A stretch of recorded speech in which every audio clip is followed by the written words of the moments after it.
birthday! At sa mga updated dyan sa Showbiz Chika, eto't pwede na kayo manalo ng bonggang papremyo. Narito na ang ating Showbiz Trivia Game! Ang papremyo naghihintay sa maswerteng texter ay, you're right, microwave oven. Hindi, actually mukha itong ano. It's actually a freezer. Everyday. Kaya sino itong young kapuso actor at anak ng sikat na namayapang rapper ang natapos ng fine arts sa UP Diliman? Siya ba ay C, letter A, Frank Magalona, B, Derek Monasterio, o letter C, Alden Richards? Feeling ko si Alden Richards. Ang hirap-hirap naman yan. Sobra. I-text ang UH space, letter of answer, / name and address sent to 2344 for Globe TM and Sun, 367 for Smart and Talk and Text. For DTI NCR permit number 2091 series of 2012. Sali na at manalo sa ating Showbiz Trivia Game! Nakakatawa lang, wala lang. Di ba, pwede mong iba-iba nyo to na game! Okay, ngayon naman, bisitahin natin ang ating mga kapuso sa Balangang Bataan para sa kanilang Tuyo Festival. I love Tuyo! Ayan, at bukod sa parada at mga palaro, may pa-contest din sila na pahabaan ng bilaran ng tuyo. Yan, tapos silipin natin yan kasama sina Monica at Arn. Go, guys! Naka-plastic. Naka-ano na, naka-package na. Oo, kasi...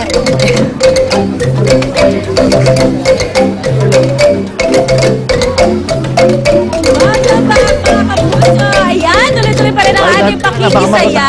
Dito nga sa 5th Tuyo Festival dito kaya sa Balanga, Bataan. At tulad nga na minensyon namin kanina, ang isa sa pinaka-inaabangan at highlights ito nga kanilang festival ay itong Tuyo Laying Contest o yung pabilisan ng paglalatag ng kanilang mga tuyo dito sa kanilang mga tinatawag na cappings. At ito kasama ko na ngayon ang mga yellow, green, red, white teams! Wow! Ayan, ready na para, actually galing to mula sa iba't ibang barangay dito sa Balanga, ready nga para dito sa kanilang contest.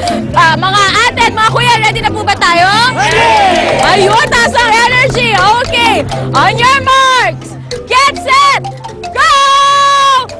Ayun!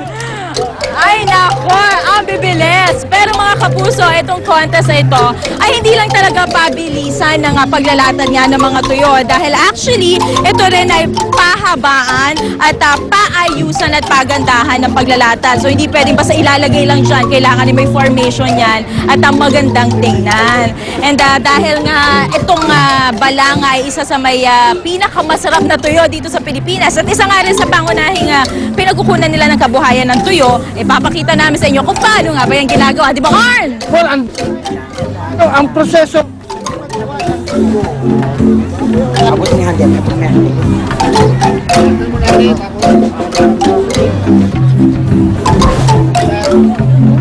Ayan, o. And...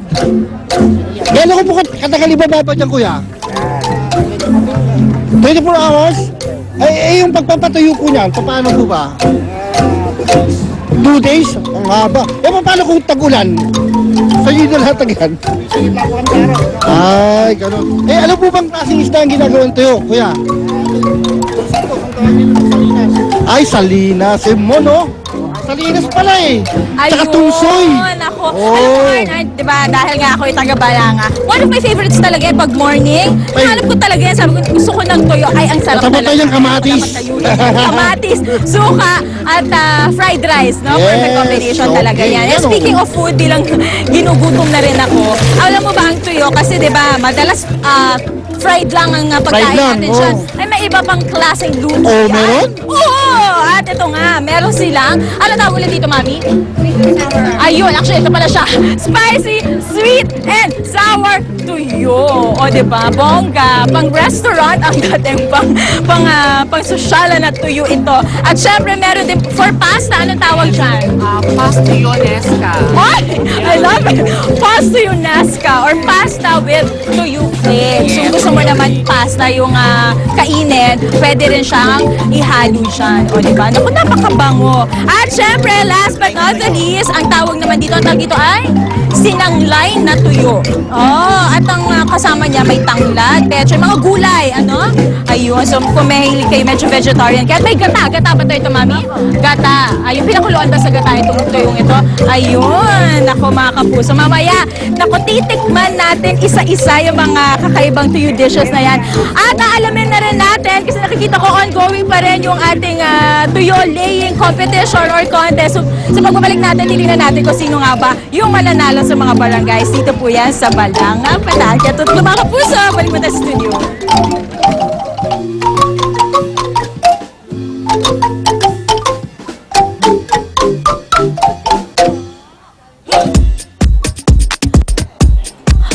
Ay, naka mga puso. Dahil sa marami tayong tuyo ngayon, isang masarap at affordable na fish recipe naman ang ating ihahain na sa inyo. Ngayong biyernes ng umaga, yan ang tinapa at tuyo in black bean and tofu. Ayan. Siyempre, mukhang masarap yan. At yan po ay dahil dito sa si Chef Sandy Dasa ang siya maghahanda para sa atin ang ating special recipe. Good morning, Chef.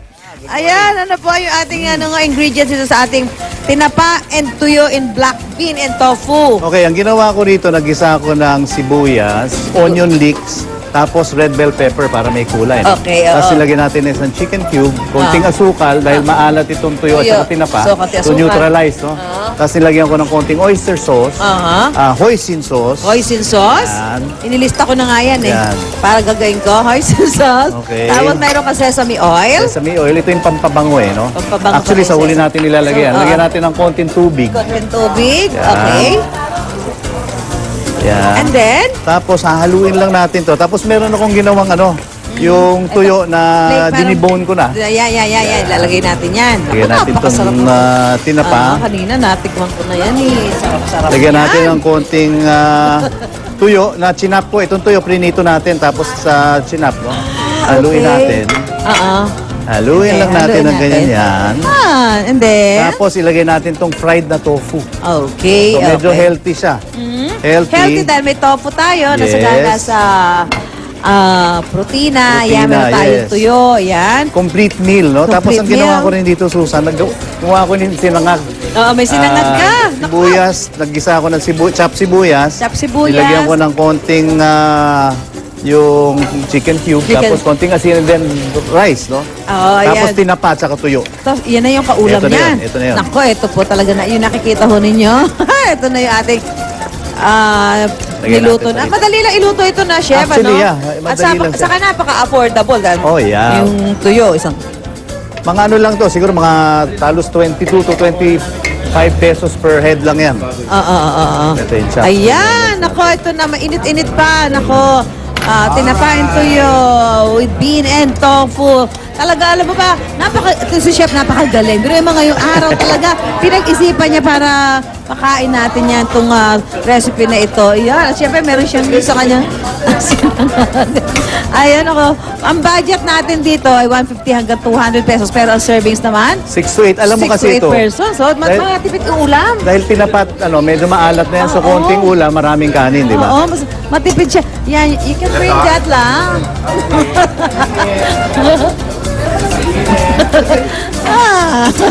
Ayan, okay siya, no? Ayan. Tapos lalagyan lang natin ng konting kulay sa...